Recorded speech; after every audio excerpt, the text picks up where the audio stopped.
Hello, everyone. I'm so excited. We've got Jennifer here with us today to share a bit of her chronic fatigue syndrome or ME/CFS story.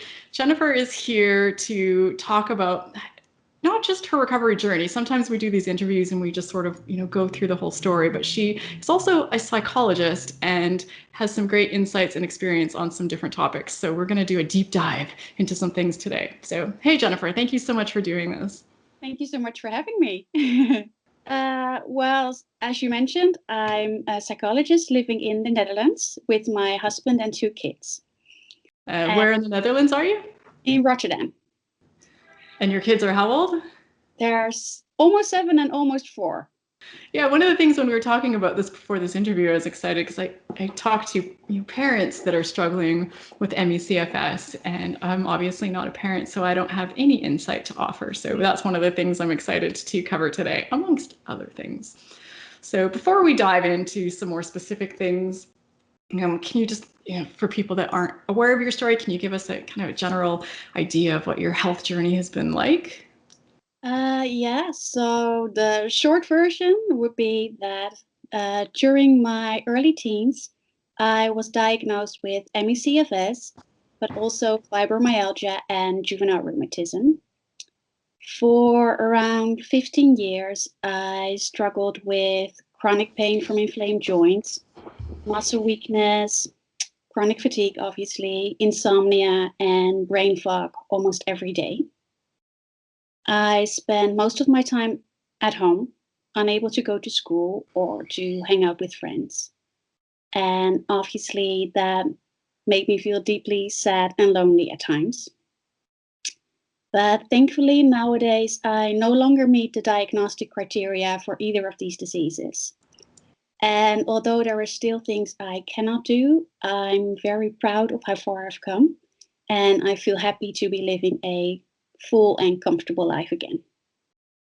Wow, that's amazing. Yeah, you said you wouldn't consider yourself fully recovered, but it sounds like you are pretty close. Yes, well, compared to other women my age, there are still things I cannot do, and I still pace my energy throughout the day, but it's become such a natural part of my everyday to day life that it's not a struggle anymore.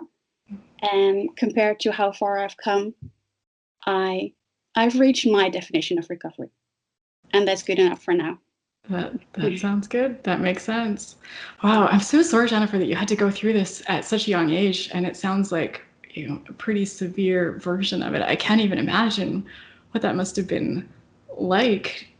Yeah, well, um, it's all started when I was 13 and I got mononucleosis from the Epstein-Barr virus. Okay. And after a week of high fever, I wanted to resume my normal life again, but I just couldn't. I think many of your viewers can relate to that. Everything felt like just moving through quicksand. And eventually, I stayed home from school for about 3 months when things sort of got back to normal again. But during the year that followed, my neck and shoulders increasingly started to hurt. And that pain spread to my back and my rib cage. And it turned out that that inflammation was the onset of my juvenile rheumatism. The same doctor also diagnosed me with fibromyalgia, which caused a widespread pain all over my body. But despite the medical treatment and the physical therapy I received for these conditions, I still had this all consuming fatigue that affected my ability to sleep at night or to function normally throughout the day. I'd always prided myself in being a good student at the time, but when I was so sick, my brain fog was so severe that I could barely formulate long sentences or join in on conversations. And that's when a renowned specialist also added ME/CFS to my list of diagnoses, and I became housebound. So I know, I mean, when we talked about doing this discussion, the overall purpose wasn't like a traditional recovery interview where it's just Mm. diving into all the things that get you well. But I'm sure, I know I'm curious. So I imagine people are watching you're curious. If you don't mind sharing just like, I don't know if it's possible to do a high level kind of overview of the things that did help you get to the point that you're at now. Yeah, so for years, I think like everyone, for years when I was a teen, I did everything to get better. My parents took me to every doctor possible, from experimental medication to alternative therapies, but nothing really worked for long.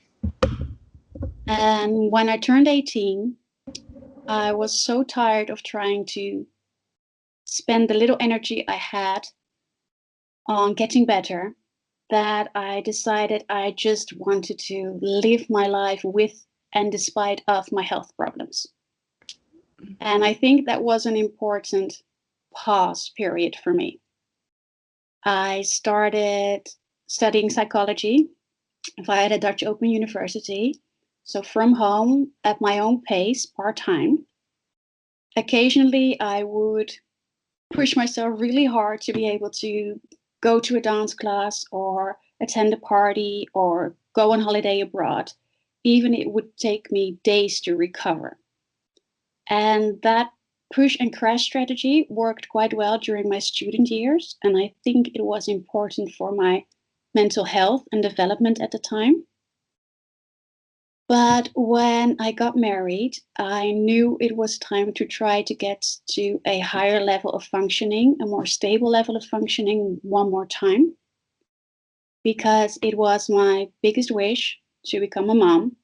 And I knew that I couldn't get pregnant or care for a baby in the state I was in at the time.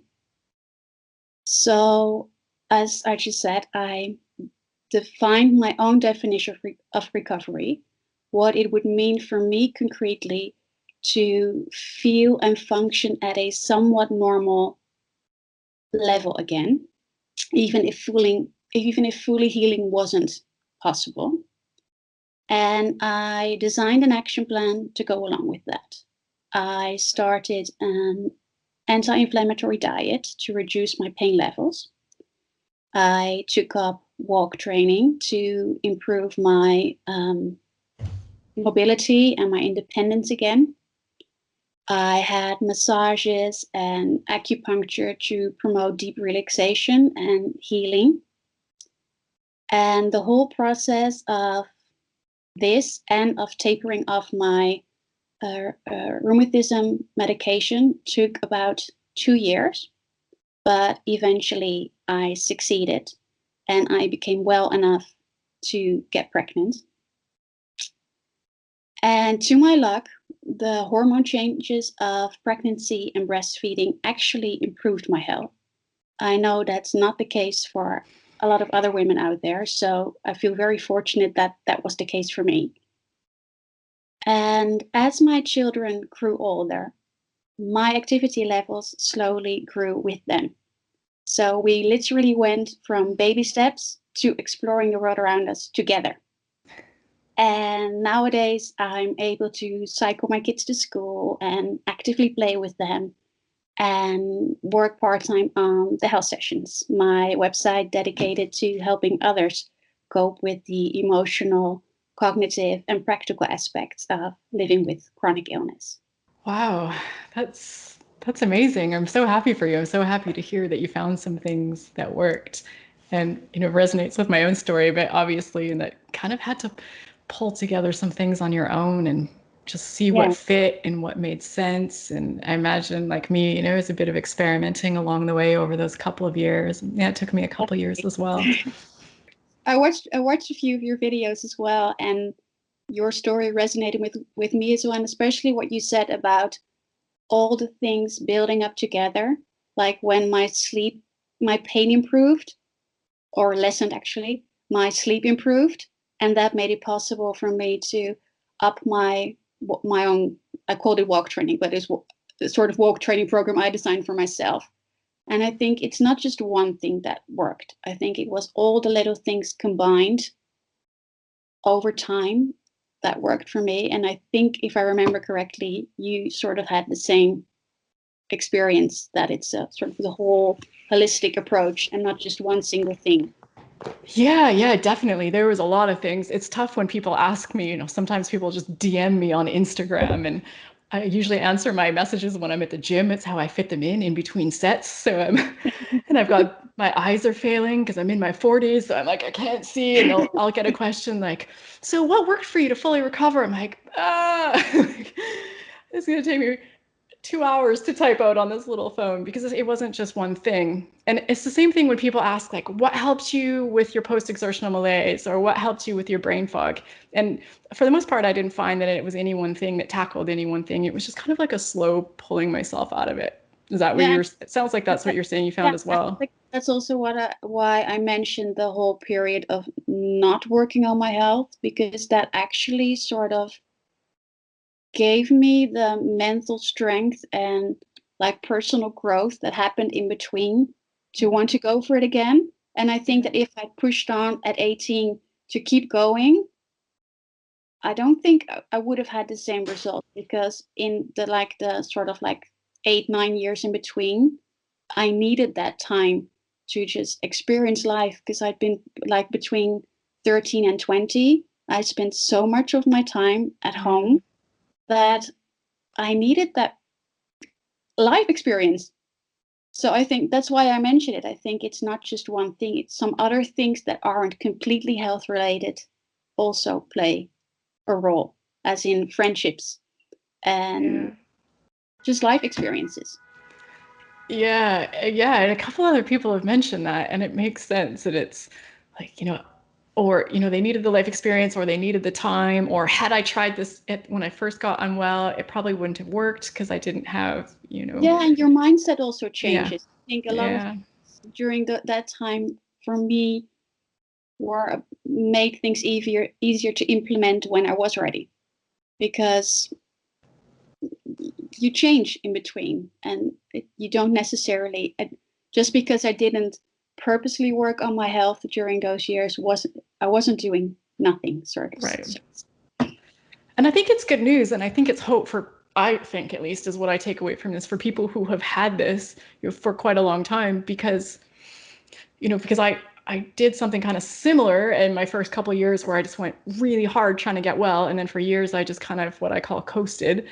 But I'm starting to appreciate from what you're saying that there's probably more to it than coasting.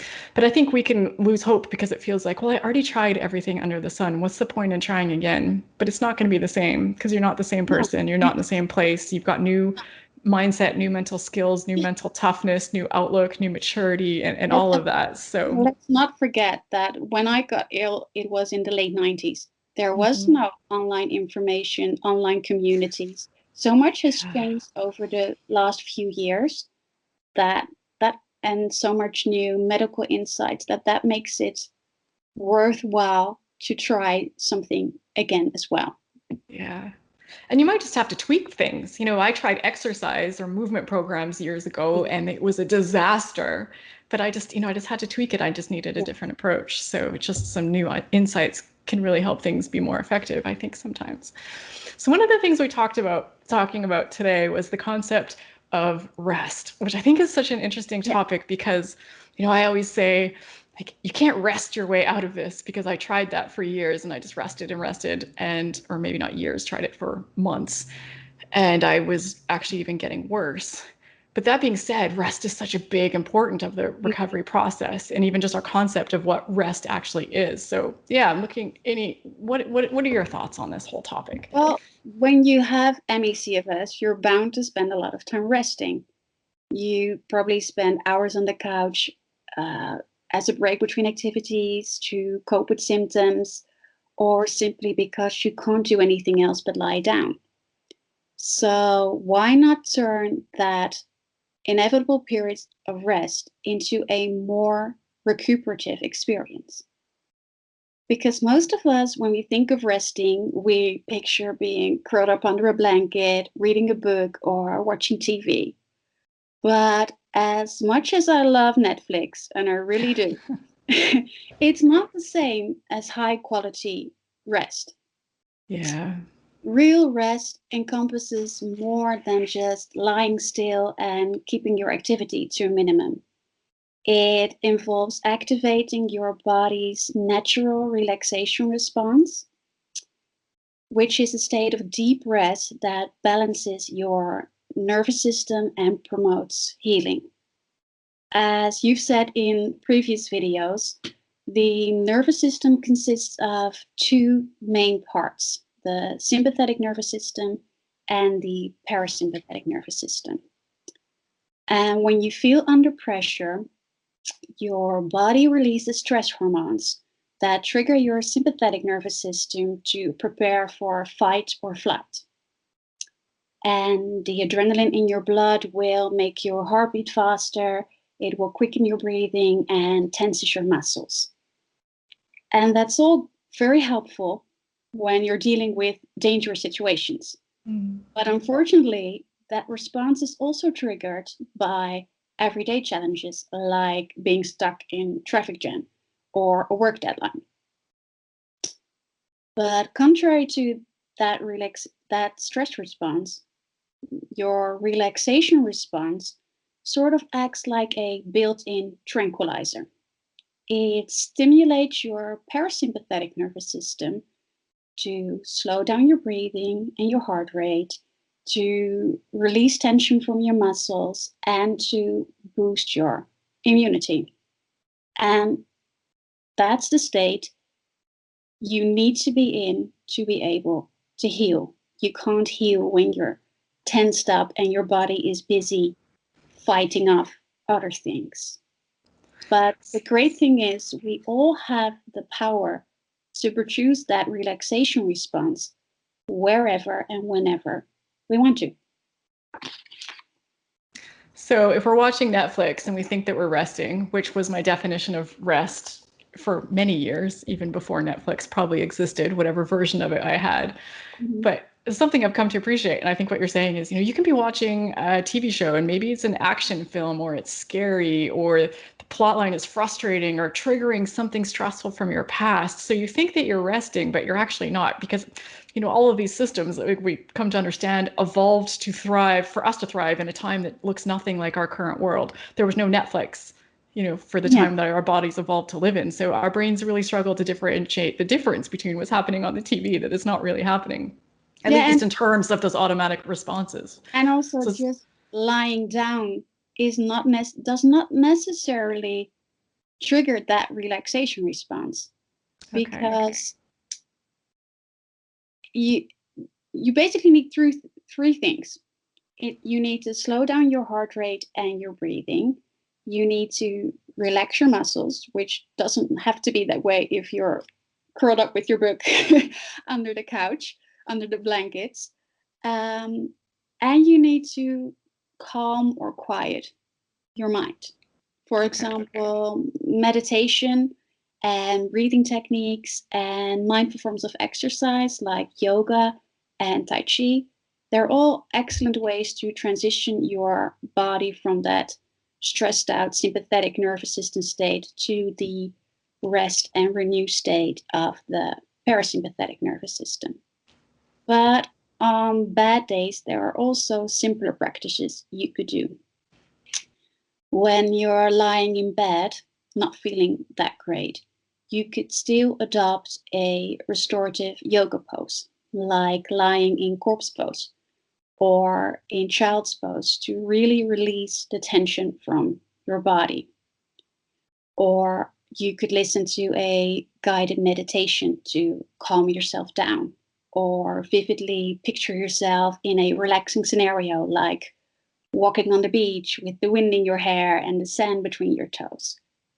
But even something as simple as cuddling with loved ones and pets is, under non-COVID conditions, of course, a very meaningful and effective way to de-stress and get into that relaxation mode.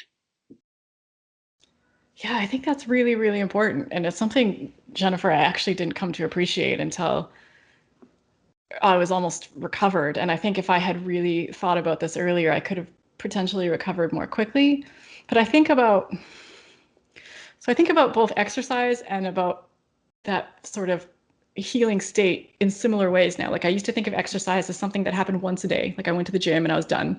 And now I realize that movement throughout the day is important for my body to do really well. And then the the rest piece or the relaxation piece also.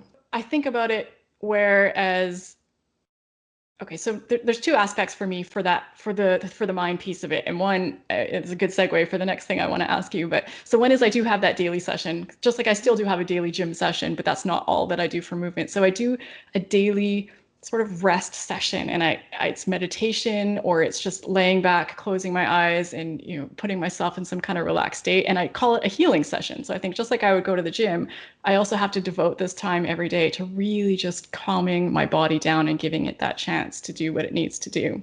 But then the other piece of it is that I think just doing that once a day, it probably isn't going to be enough when you're trying to recover from chronic illness or just trying to be healthy in life. So what about, rest on the go, or how do you have any ideas for how we can incorporate that into our day Yeah, just like frequently? I was like you said, you can and should make time for like the real rest every day to support your health. But when you're busy or on the go or simply overwhelmed, just the thought of doing that yoga routine or meditating for 20 minutes may feel like too much. And that's when mindful micro breaks, as I call them, can come in handy. Most of us, when we have this spare moment, we mindlessly grab our phones, Yeah. scroll through social media, or check up on the latest news.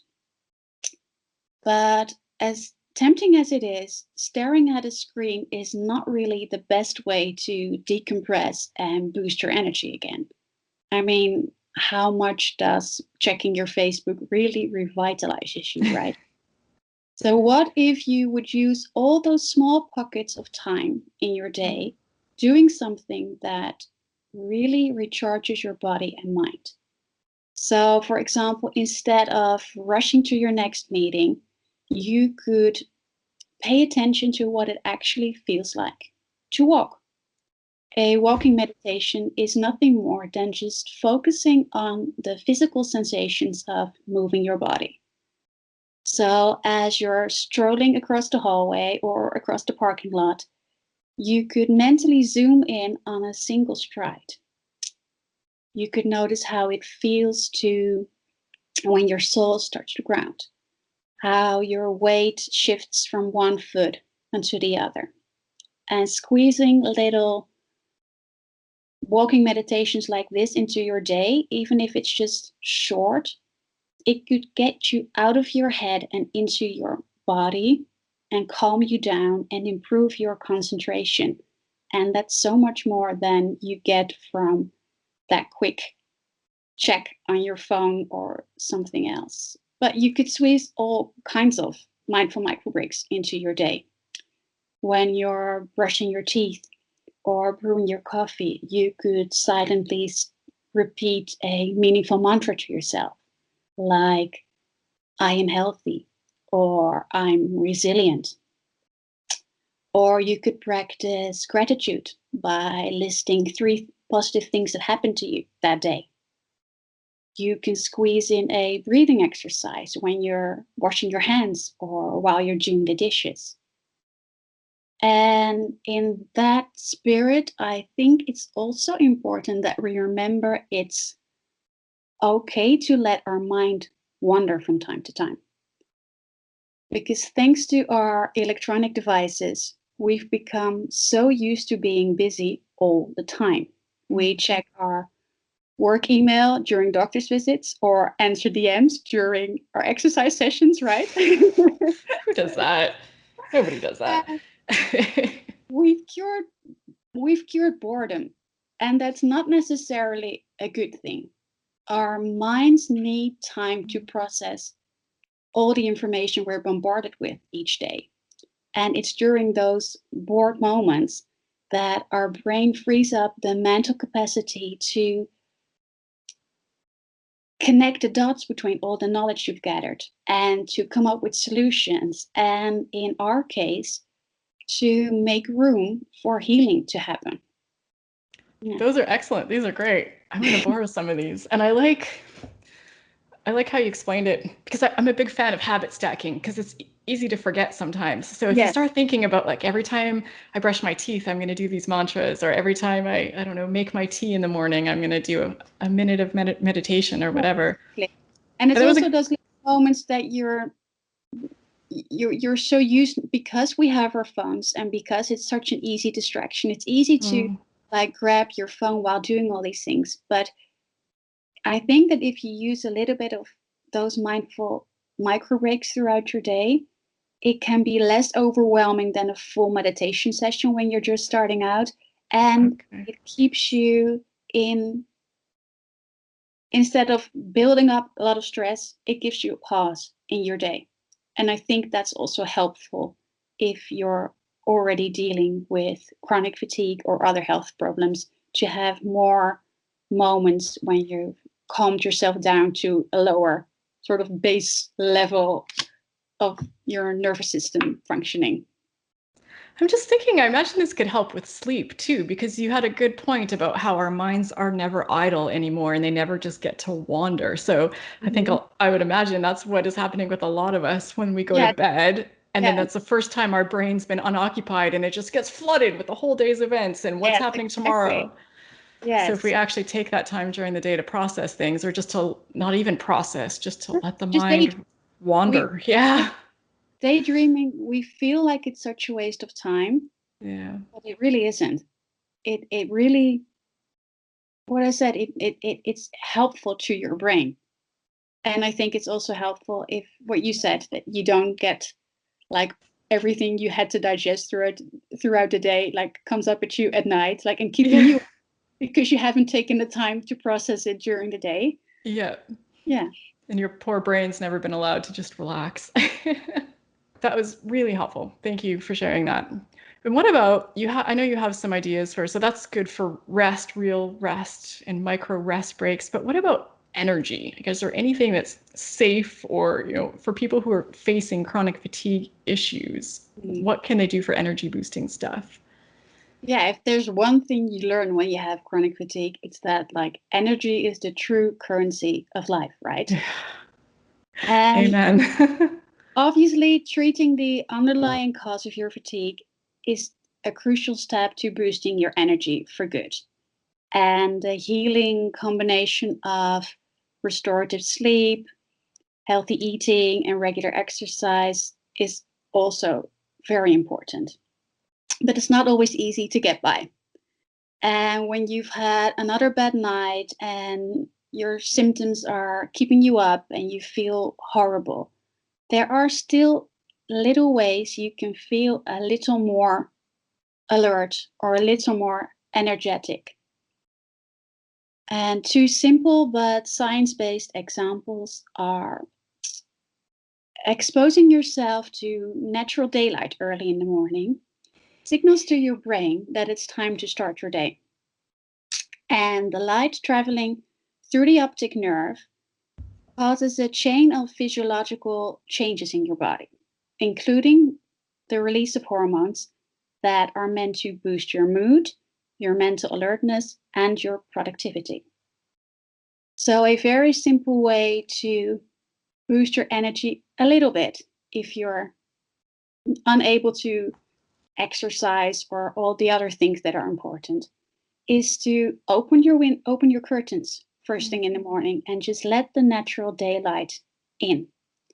You could drink your coffee on the patio or balcony if you have one.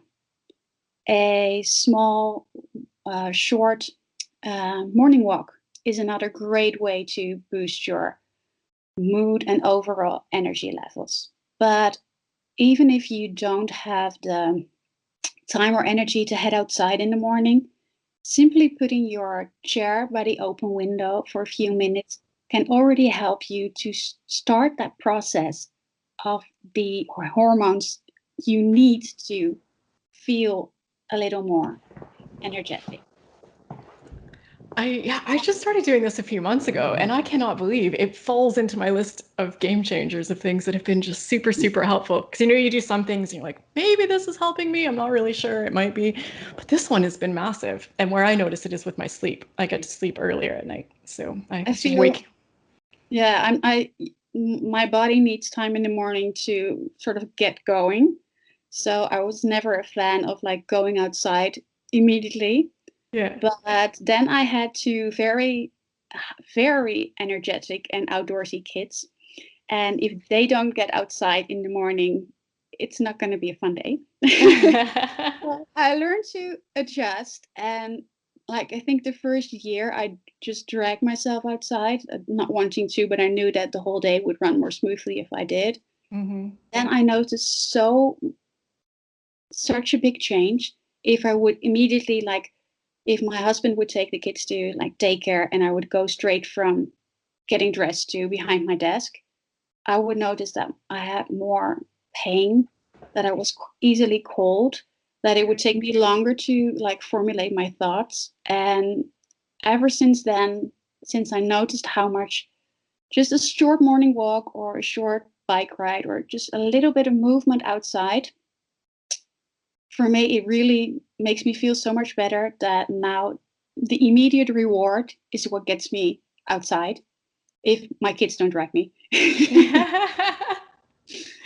Yeah, I think in the morning, if I, for some reason, if I'm feeling like I don't want to go, I just fast forward my brain to nighttime and I think, how quickly do I want to fall asleep tonight? Like, Yeah, all right, get your butt out there. like I just said, it didn't happen naturally. I didn't go from like going outside for an hour immediately. I do Right. nowadays, but it started really with very small things. Just so even if you're for someone who's like housebound or bedbound and they're thinking like, I can't do a morning walk, Yeah. just try the opening the curtains or sitting by the open window in the morning or drinking your cup of tea outside.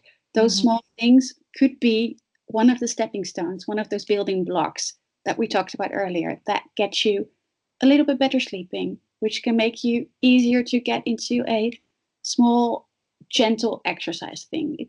It can start with something very small. Hmm. Yeah, I think that's really important. You just do what you can. Aiming for perfection is a recipe for disaster. And I don't know if you've read, I'm such a big fan of the book Sleep Smarter by Sean Stevenson, but he talks a lot about this. And even if because people think, oh, it's really cloudy where I live, so what's the point? But even on cloudy days, you're getting benefits. And another thing I didn't realize, because I had one of those light therapy boxes years ago, but I never really know if it was actually doing anything. But in the book, he quotes some studies that are showing that they actually do help. So, you just do what you can. You get a light therapy box, you move by the window. If you can make it outside, Yeah, great. If it's cloudy, that's okay. It's still going to help. So, yeah, I think that's a yeah. super good tip. Yeah, Yeah. and another surefire way to wake yourself up in the morning could be a contrast shower. Alternating hot and cold water will boost your blood and lymph circulation, which means that oxygen rich and nutrient rich blood gets sent to every little corner of your body, which will make you feel a little more energetic.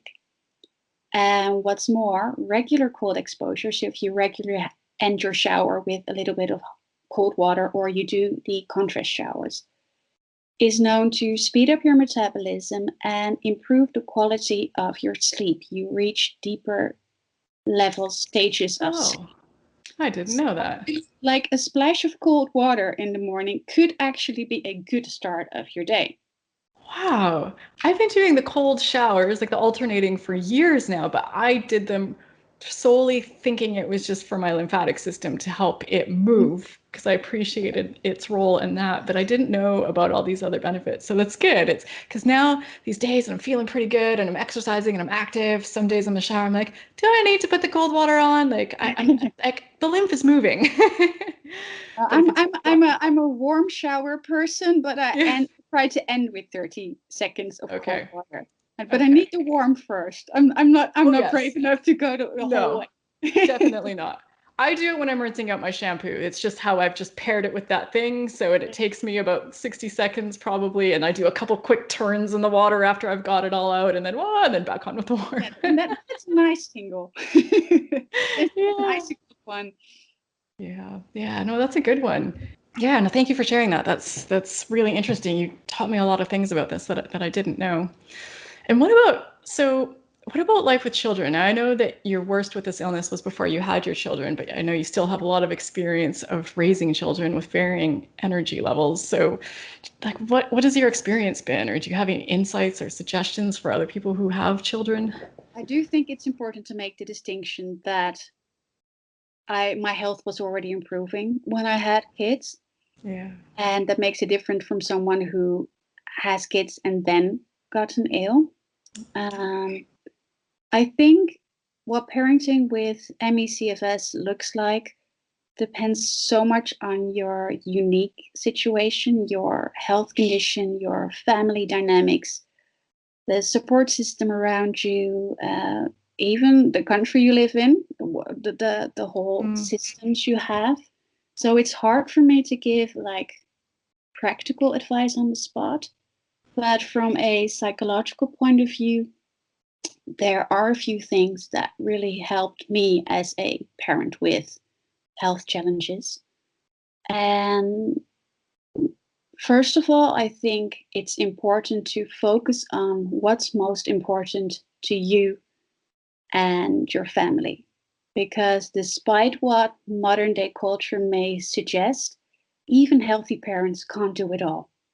And I think a lot of people with chronic health problems already feel guilty that they're falling short. And I think that's why it's a good thing to remember that even healthy parents can't do it all. And I think it's important to choose your to choose which activities and which values or traditions matter most to you. For example, your kids may not care about Instagram worthy homemade meals each night, but they do want to share their stories over dinner with you. Mm. Or you may not be able to, um, for my own example, I'm not able to bring my kids to their weekly practices, but I'll be there for every game night and performance. No matter how much energy that will cost me, I'll be there. Hmm. And I think once you have some priorities, both the practical ones and the emotional ones, it could be easier to let go of some other expectations that you think you should be or should do. And second of all, I think it's okay to involve more other people into your kids' upbringing.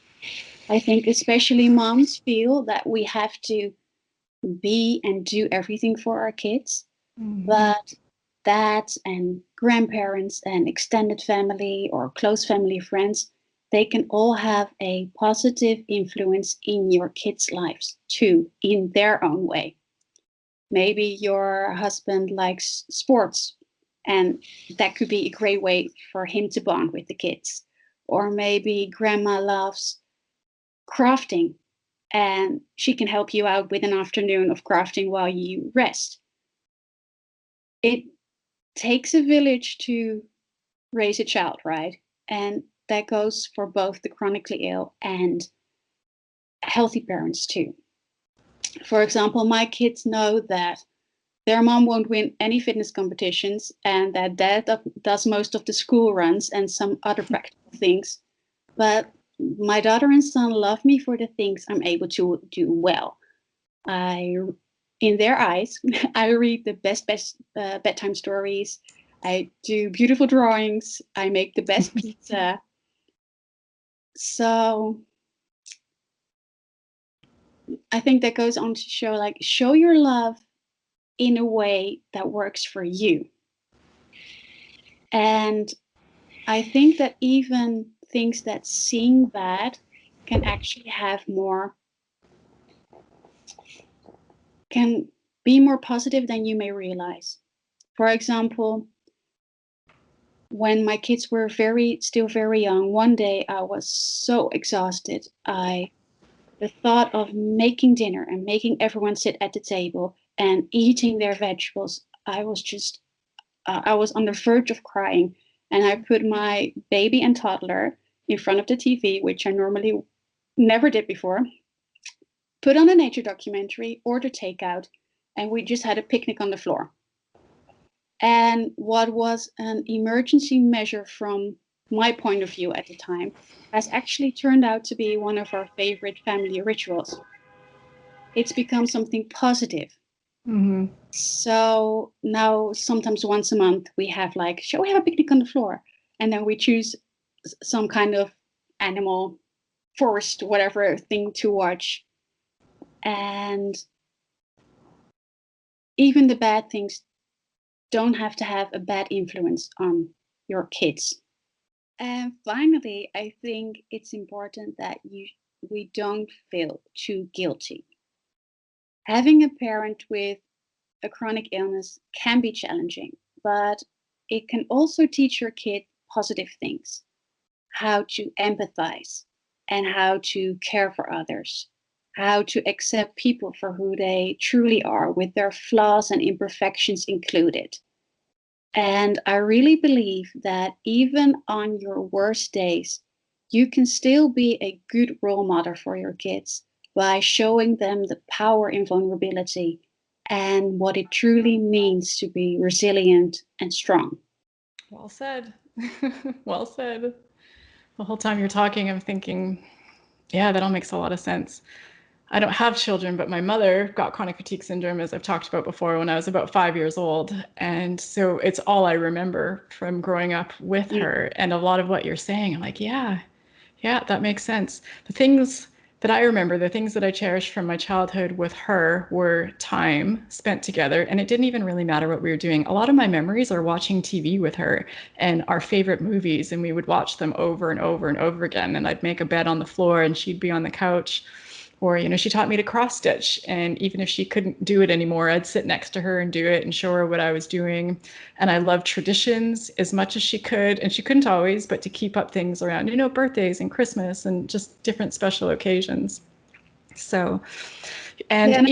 even in her, like, even when she was at her worst, she was a role model for me in strength. Like the way she advocated for herself with her doctors, the way that she did a whole bunch of things. She was such a strong woman, sort of, I don't know if one call it a feminist or whatever we want to call it, but I learned a lot from her.